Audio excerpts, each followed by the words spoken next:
Welcome. My name is Katherine Kelaidis, and I'm the resident scholar here at the National Hellenic Museum.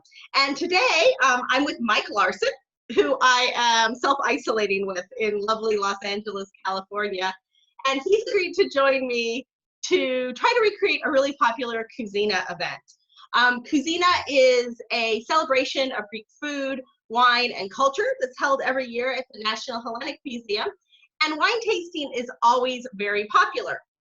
Now, when we do the wine tasting at Cuisina, we focus on Greek wines, obviously.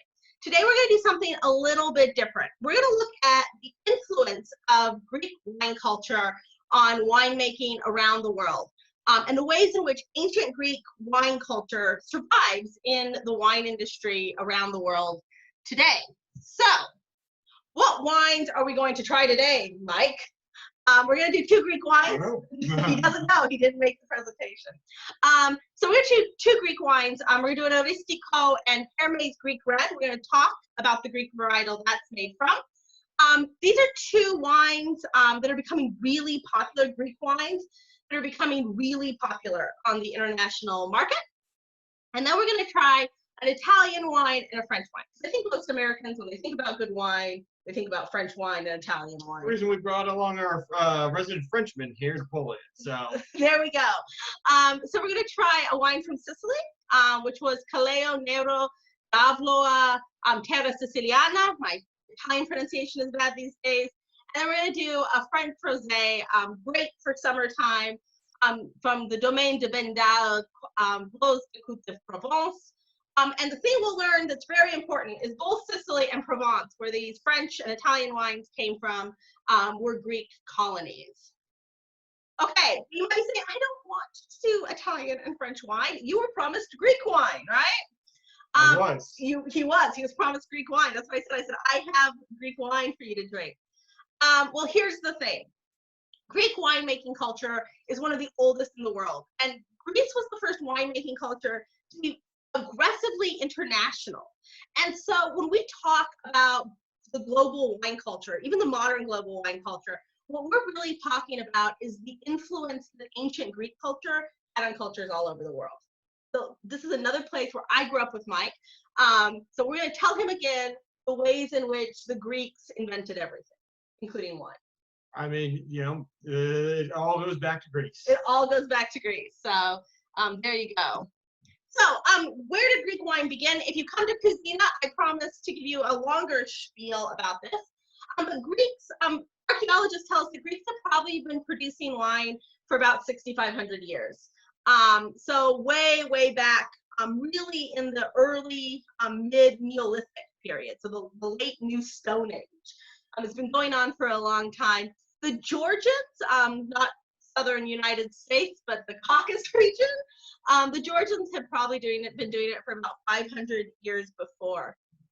But the Greeks were very early adopters of the fermentation of grapes, of the domestication of grapes. And very quickly, Greek wine became part of Greek culture, right? Religious culture, social culture.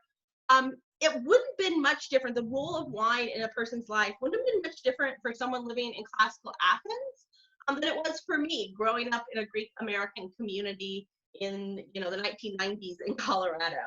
So wine was on our dinner table, wine was in our churches, wine was a part of who we were as Greek Americans. And I had my first wine, I think like a lot of Greek kids, I had my first glass of wine when I was 6 years old, cut with water. When did you have your first wine, Mike?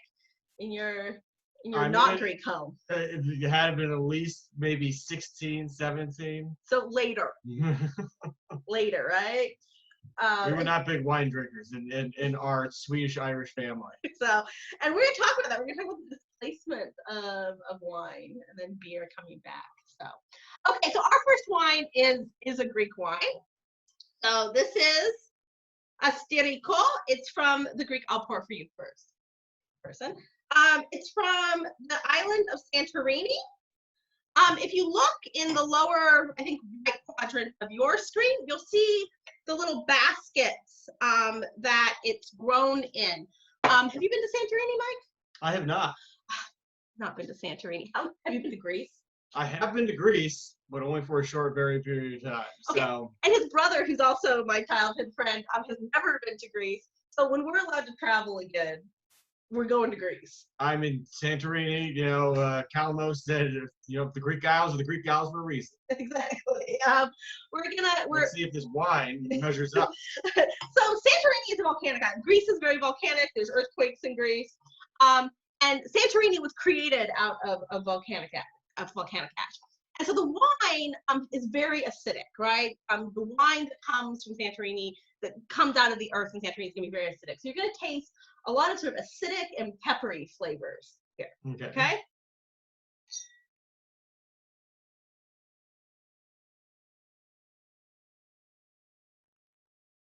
I definitely taste the acid, not so much the pepper. Yes. But I can definitely say that it's more astringent than your standard white wine. Exactly. So it's very acidic. I mean, it's a very acidic wine. It's also a good table wine. And sometimes in the wine world, people use that word derisively, right? They're like, it's a table wine. It's not the kind of wine you like hand over to your friends at a fancy dinner party. But as we're going to see today, table wine is super important, right? The wine that people sort of take with them when they travel is the wine they're going to eat at dinner, the wine they're going to eat with dinner. And so this wine is famously acidic, and it's famously good at expressing that terroir, expressing the earth of Santorini. Okay, I'm expressing that. So the other thing to know is this is a 2018 vintage Santorini we are drinking right now. Asterico. So last growing season on Santorini, there was a lot of rain and unusually high winds. So grapevines are being grown down low there because of the high winds. These were unusually high, and a lot of rain, which Santorini doesn't usually see. So this next vintage year, 2019, which should be available in the late fall, it'll be interesting to see how that tastes. It might taste very different. And there was some concern last year that it kind of ruined the crop. So would it make it more astringent, or what sort of changes in taste could you expect? So we don't know really, right? There's some feeling that it would be less acidic, right? But one thing about a Rustico, so a normal grape, that's how it would act, right? It would become less acidic with more rain. But a Rustico maintains its acidity even when it's harvested late, which would suggest that maybe not. So we really don't know yet. It was very unusual weather. Time will tell. Time will tell. But in late fall, hopefully when we're all free again, you'll be able to get the 2019 Aristico from Santorini, and we'll see. And it might be either really good or really bad. So if you want to bet on the market, you can either buy a lot or a little. Okay, so what we are doing here, because we are in isolation and we don't want to use all the wine glasses, we're just rinsing them out and doing this. You can do this as well.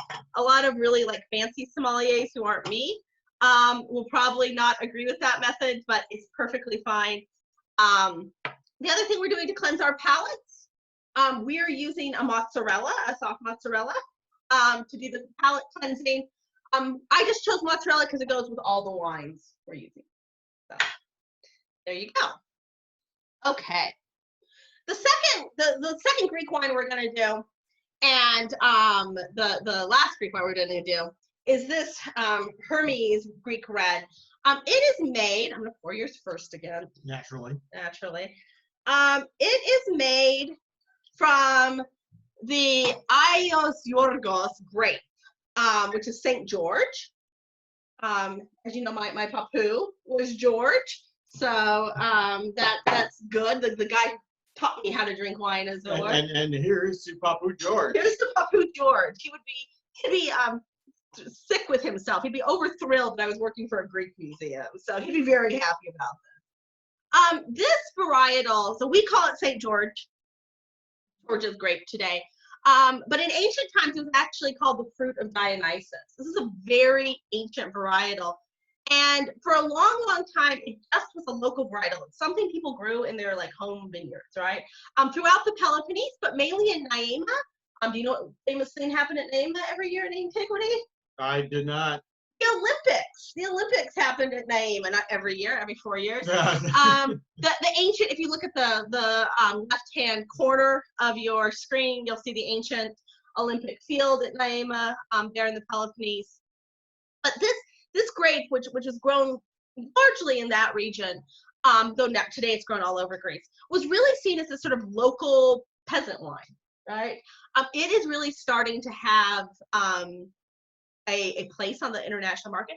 If you have a sip, you'll notice it's a very fruity wine. It's a very bold wine. It can stand up to all those kind of strong Greek spices and meat. I was kind of surprised though. It seems a little less bold than I was expecting. It's very fruity, but like compared to like say a Malbec or even some cabs, it doesn't quite have that same kick. Exactly. So one of the things about it is, and I think we should kind of talk about some of its boldness, right? I would say it's a strong wine, maybe not a bold wine, right? That would be so you can drink this with it's like a lamb dinner at Anastasi, where there's oregano, which we discussed yesterday. I don't like oregano. I'm the only Greek in the world. The only Greek in the world who doesn't like oregano. She's not actually Greek. Exactly. Like I was not. I was changed at the hospital. But it can stand up garlic, oregano, lemon, all those kind of tomato saucy things, right? Like all those really strong Greek flavors. This is really a wine that can hold up to it. It's also a very versatile grape. The grape is hardy. One of the reasons it's a peasant grape, if you're a peasant, you can't have your grapes die, right? Like if your grapes die, you got no wine, and that would be, you might end up stuck in a flat with Mike Larson, and you have no wine, and then your life sucks. So you have to find a grape. It's excellent. You have to find a grape that's strong and hardy. And this grape is that. And that's important. And we're going to discuss that in a little bit. Okay? So I'm going to do our little. Oops. I'm curious, why do you dilute it and then pour rather than just pouring and then dilute it? To clean out the glass. But wouldn't it, I mean, if I had poured it and then put some water in, wouldn't the process be the same? I mean, you wouldn't get as much. I'm not the class 2 sommelier like Katie. You wouldn't get as much. I've asked the same question. All right. You wouldn't pick it up. Yeah, you wouldn't pick up as much. I'm out of the dilution. I know we're out of room, so I'm going to make some more room. He'll be right back. While he's doing that, I want to talk a little bit about ancient Greek colonialism, which is everyone's favorite topic. It's certainly the way that wine spread. So beginning in the 8th century, so if we're doing our math here, after the Greeks have been making wine for 4,000 years, as it were, the Greeks started to expand their territorial possessions. They started to move out of the Greek peninsula and Asia Minor, which had been the traditional homelands of the Greek people, and established colonial settlements in places like the Western Mediterranean and the Black Sea. Two key Western Mediterranean Greek settlements, Greek settlements were Sicily and the French province of Provence, what's today Marseille, which is my favorite city in the world. If I were not here right now, if we were not locked in our homes and largely forbidden from international travel, I would want to be in Marseille. I love Marseille. It's so, so beautiful. So Greek colonial settlers brought wine and winemaking with them wherever they went. Greeks aren't going anywhere without their wine. And they established the first vineyards in Italy and in France. So the British journalist Tom Spadage, who's written a lot about the history of wine, said it this way, and I think he really said it brilliantly. He said, Greek customs such as wine drinking were regarded as worthy of imitation by other cultures. So the ships that carried Greek wine were carrying Greek civilization, distributing it around the Mediterranean and beyond, one amphora, that's the Greek wine jugs, at a time. Wine displaced beer to become the most civilized and sophisticated of drinks, a status it has maintained ever since, thanks to its association with the intellectual achievements of ancient Greece. Right? Wine seems a little over the top, but I think I get what it's saying out there. It's not, it's true, right? Wine in the ancient world in particular, in the Roman world, for example, Greek wine was where it was at. Like you served Greek wine to prove that you were classy, right? That you were the right kind of person. It's only in the Middle Ages that Greek wine starts to fall off the map. And part of what happens is what we call them in the Ice Age. So in the late Middle Ages, in the High Middle Ages, you know about this, right? The temperature got colder. There was a mini ice age, and where before you'd been able to grow wine as far north as Scandinavia, where your ancestors were hanging out, you could have vineyards in Sweden, for example. After the mini ice age, things got colder, and you couldn't. And it was only then that beer and malt liquors started to displace wine once again. So the traditional brews, the traditional malts of these cultures sort of came in and started to displace wine, which had come north with the Romans, who saw Greek wine culture as a sort of height of civilization. And arguably with millennials, wine has come back. Not in Colorado where we're from, but it's displaced. Definitely not in Colorado, but yeah, I mean, they say, you know, wine has seen like a threefold increase in sales over the last 20 years among demographics 30, and anybody who goes to a wine bar out here would not think otherwise for a second. Yeah, no, I think wine has made this weird comeback. I'm certainly from a wine drinking culture, as it were. I grew up in Colorado. It's a big microbrew place, but I'm still a wine drinker because I am, as my hair can tell you. I'm as frizzy as it is today, as my hair can tell you, is Greek. So let's talk about how this survives, because I think a lot of people, a lot of sommeliers, will tell you that when the Middle Ages happened, right, when Rome fell, the influence of Greek wine disappeared. And I'm here to tell you, as a historian first and a sommelier second, definitely a sommelier second, I don't think that's true. We have a rosé.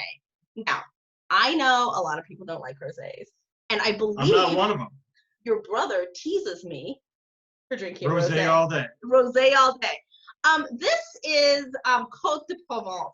This is actually a regional designation, right? So this is made of a mix of grape varietals. They're all grown in the coastal regions of Provence.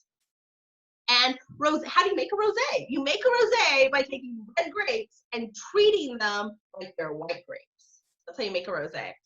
So this is a very famous rosé. If you like rosés, I could not recommend this enough.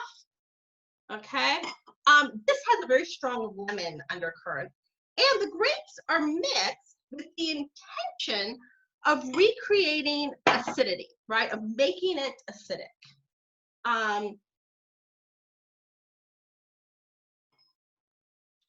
Good. It's good. It's acidic, but it's good. Yeah, I mean, like I said, you can feel kind of the bite to it. Yeah, but at the same time, it's quality. It's quality, and there's this lemon. It's so refreshing.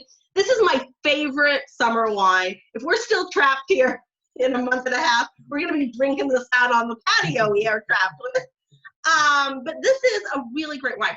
But this taste, this idea that your white wine should have this bite to it, that search for acidity, I believe you can trace back to the first white Greek varietals.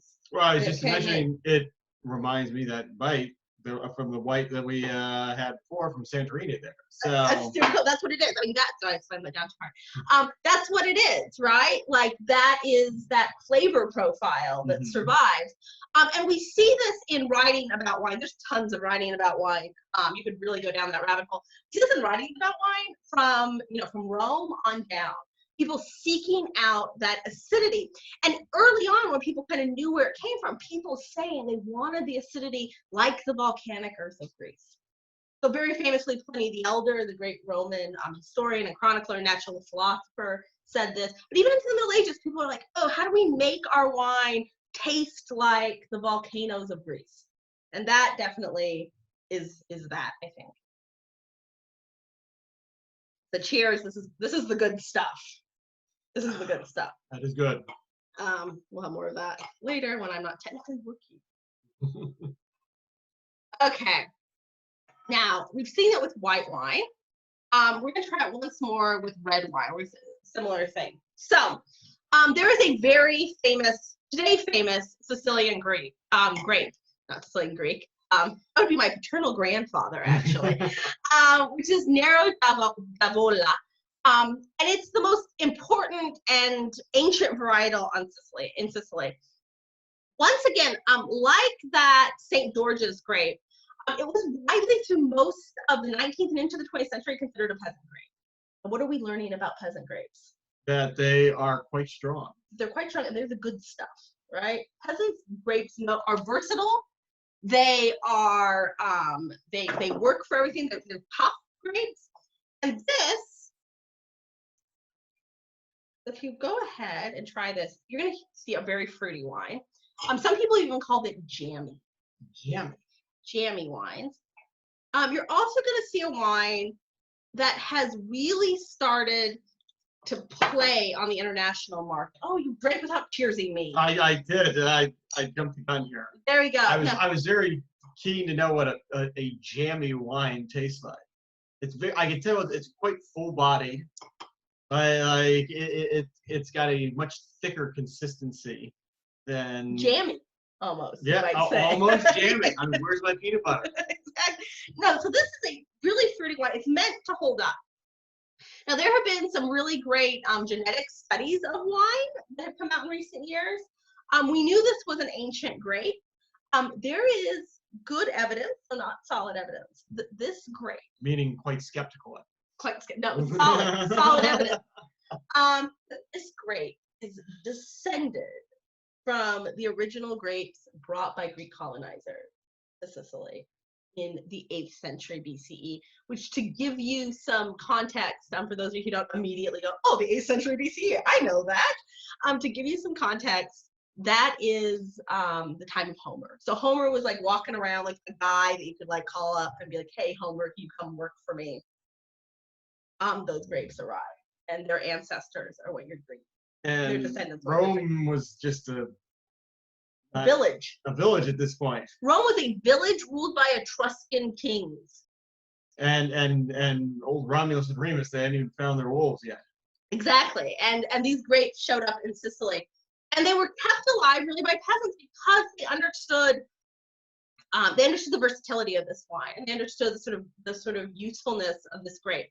Now, when we talk about that versatility and the strength of the grapes, that's not just important because like peasants don't want their wine to get destroyed. Climate change is going to change how wine is grown. We've talked about that with the Estérico, and that's true all over the place. And hardier grapes are going to survive, probably.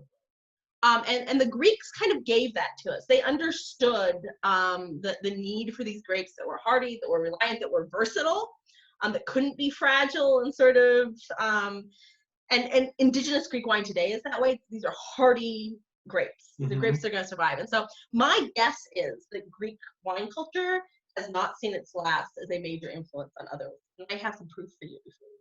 What does that prove? Okay. So as you know, there's kind of, the world's a little bit crazy right now. You guys come help me. The world's a little crazy right now. So I tried to order some of this wine and I couldn't get it. But if I can get it, there will be social media posts about it.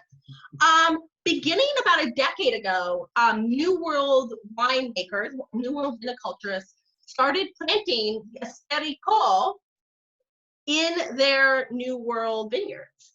And this is fascinating. So there are currently Estérico vineyards in Australia, and here in California in the Napa Valley. And word on the street is there will soon be a South African vineyard growing Estérico. This is really interesting because Estérico, as we talked about, is super dependent on that acidic earth of Santorini. So we're about to find out what it tastes like away from Greece. And I'm really interested in this idea of Greek wine grown outside of Greek soil as a daughter of the Greek diaspora.